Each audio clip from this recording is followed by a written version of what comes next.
It's like this. I'm into security. I protect people. All kinds of people. Especially people like you.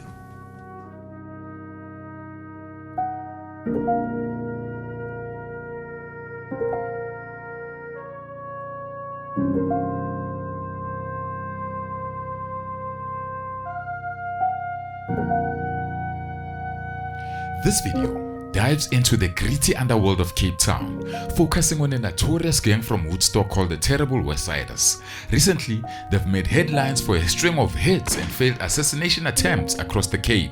According to a gang member turned state witness, this notorious crew was allegedly working as enforcers for Nafiz Modack, a suspected shot caller, helping him settle scores with his enemies. But now the tide has turned. Some members of the gang have flipped, exposing their secrets in court, pointing fingers at Modack as the puppet master behind the bloodshed. Now in this episode, we'll unravel the cases that brought the Terrible West Siders to trial and uncover the main players behind the hits.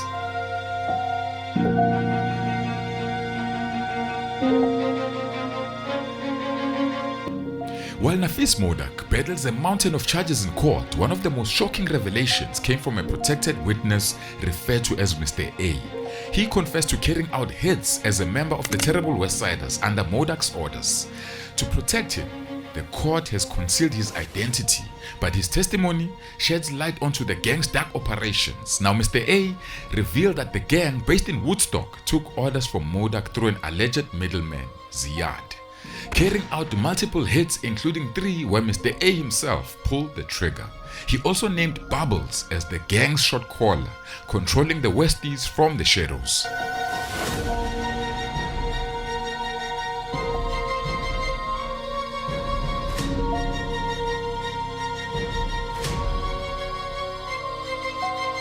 Mr. A's story begins in Woodstock, where he grew up. His mother, originally from Khayelitsha, worked as a domestic worker in the area and she lived with her employers. When she retired, she returned to Khayelitsha with Mr. A, but life there didn't suit him. Woodstock was his home, and it was there that he had already started running with the wrong crowd. When Mr. A moved back to Woodstock, survival became his priority. He started hustling, possibly as a low-level dope pusher. Now one fateful day, police raided a spot where he was hustling. Panicked, Mr. A rushed to the toilet to flush the stash, narrowly avoiding arrest. But that decision came at a cost. He still owed his connect for the dope he had lost. Now desperate to avoid trouble with his connect, Mr. A turned to Bubbles, the alleged leader of the Terrible West Siders, for help. He borrowed $500 to cover his debt, setting off a chain of events that would tie him to the gang for a long time. From that point on, Mr. A's life spiraled deeper into the violent world of the Westies.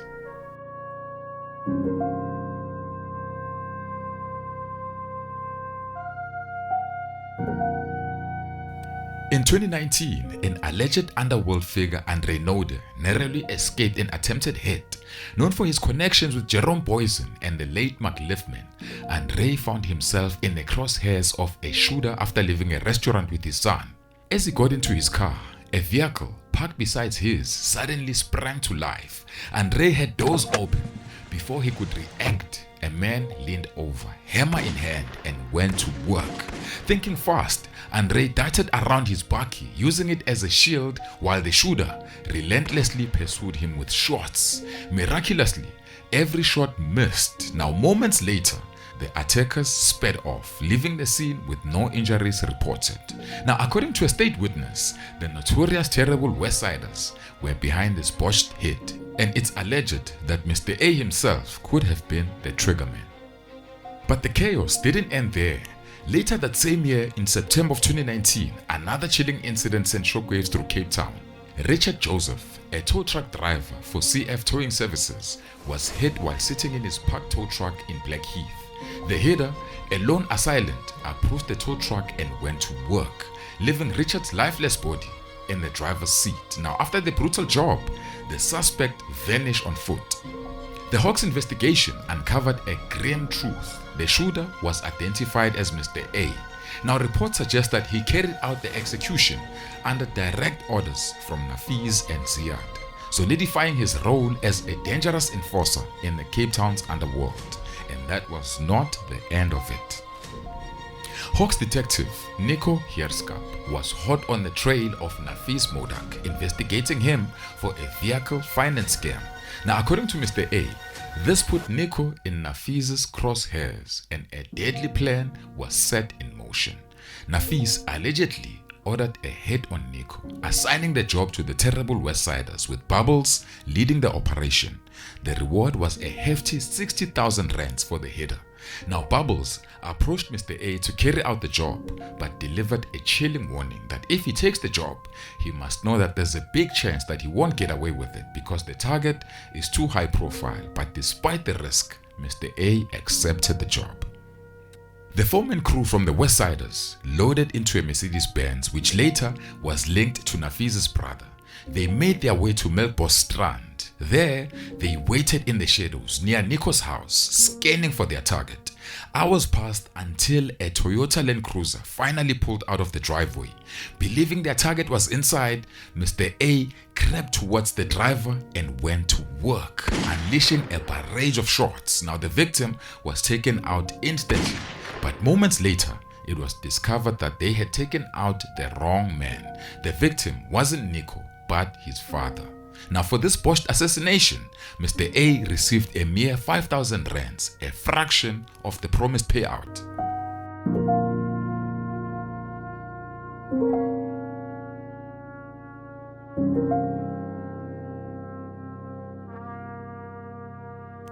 Not long after, Mr. A was handed another high-stakes assignment, the assassination of advocate William Booth.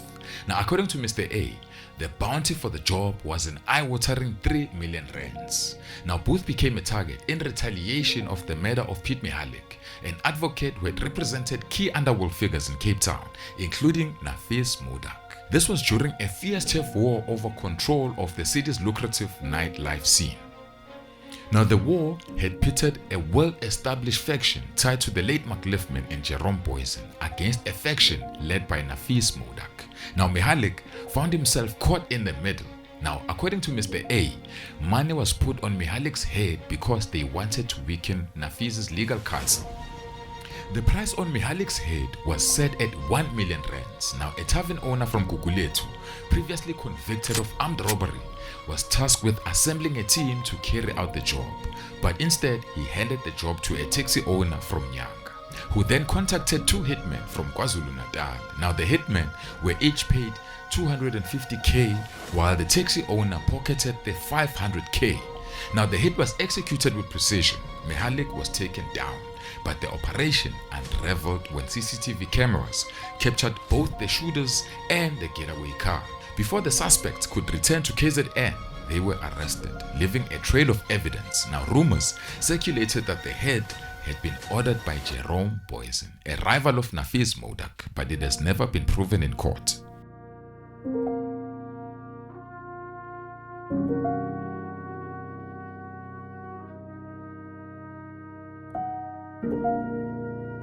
Seeking revenge, Nafiz allegedly ordered a hit on William Booth as a get back at his enemies, but the terrible Westsiders tasked with the job failed to complete it. Booth was ambushed outside his home in Higgovale, Cape Town, but the shooter missed all 5 shots. Mr. A confessed that he was initially given the job and had tracked Booth for months, but he had never found a clear opportunity to strike.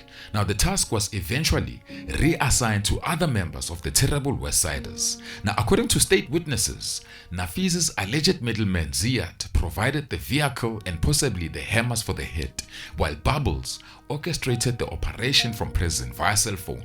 Now, 2 Westsiders were assigned to carry out the job. On the day of the attempted hit, the shooters hid behind a power box outside Booth's house.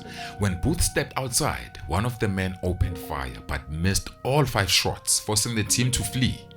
The police relied on CCTV footage from the area to piece together what happened. The cameras captured the suspects and their getaway car. Initially, the investigators couldn't identify the men, so they released the photos to the public asking for help. Their break came when a tipster called in identifying the men as Yati and Brupu, and also providing the location of the car.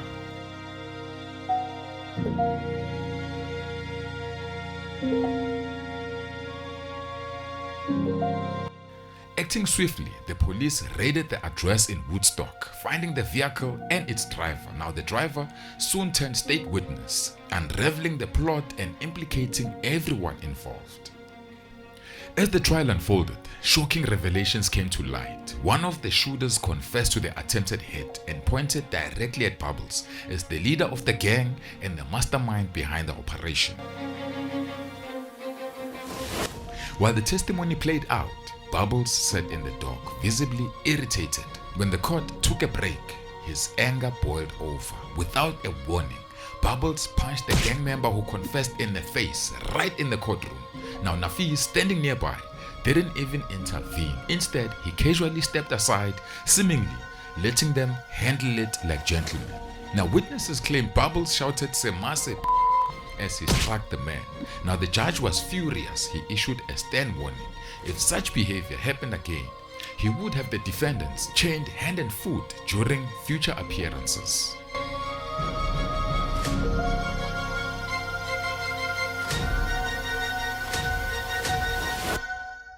But the drama didn't stop there. The Hawks had been keeping a close watch on Bubbles. The suspicions began swelling about him and his lawyer.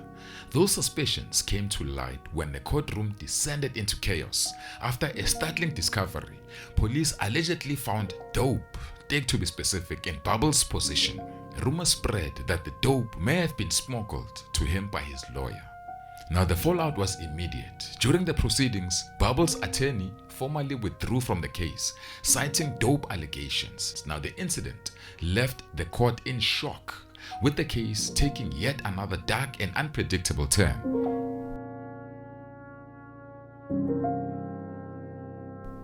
The state star witness, Mr. A, isn't getting a free pass. Now defense lawyers are working tirelessly to discredit him in a bid to protect their clients.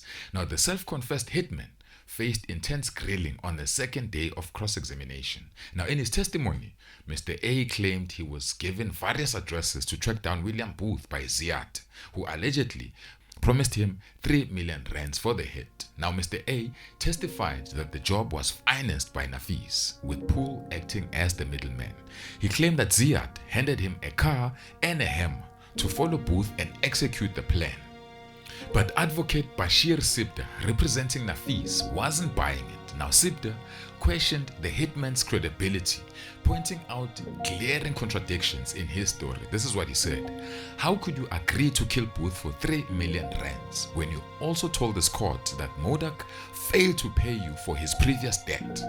Now the lawyer referred to the murder of Nico's father. Now Mr. A had testified that that job was worth 60,000 rands, but after the hit, the gang received only 25,000, with Mr. A only pocketing 5,000 rands. Now the advocate continued: "You were paid a mere 5,000 rands for the job, and there was no attempt to settle the remaining amount. Yet you expect this court to believe you took on a new job for this fantastic amount. How could you be sure he would pay?" Now the defense pointed questions cast doubt on Mr. A's motives and credibility, raising the possibility that his testimony could be part of a larger agenda. While turning state witness often brings crucial evidence to light, it doesn't always guarantee the truth. Sometimes law enforcement relies on such witnesses to fill gaps in their cases or to incriminate suspects where evidence is scarce or they can't find any evidence at all. Now, in the high-profile case of Nafiz and the terrible West Siders, only time will reveal whether the state witnesses are telling the whole truth and whether their testimony will lead to convictions. Now, Modack and his 14 co-accused are collectively facing 124 charges, including hits, attempted hits, corruption, gangsterism, extortion, illegal interception of communications, money laundering, and contravention of the Prevention of Organized Crime Act.